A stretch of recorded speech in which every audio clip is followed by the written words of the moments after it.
Nel paese felice hanno inaugurato la seggiovia e tutti sono contenti. Ma si oscura la vallata. C'è Giocondor impicchiata.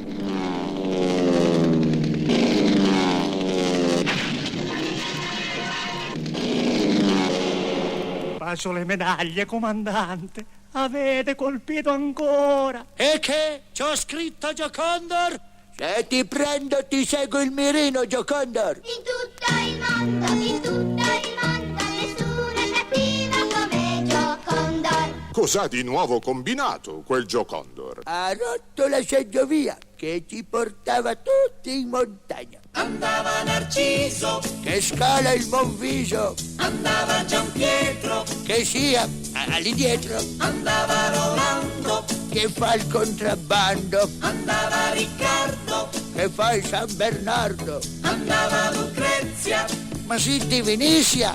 andava Lulù, coi suoi occhi blu. e che? C'ho scritto Giocondor? Gigante, pensaci tu. Con piacere. Il gigante prende dei cucchiaini d'argento, li piega un poco ed ecco dei bellissimi seggiolini che salgono sulla montagna. Ecco la seggiovia.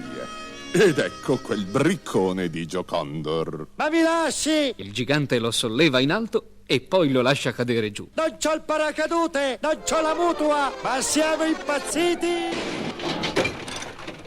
È proprio sfortunato Giocondor. Finisce sulla cuccia di un gigantesco cane San Bernardo, il quale, seccatissimo, lo insegue colpendolo ripetutamente sulla testa con la fiaschetta del rum. Mi scusi, signor San Bernardo, c'è un equivoco, ho sbagliato domicilio, ma che fa? Ai, ai, aia!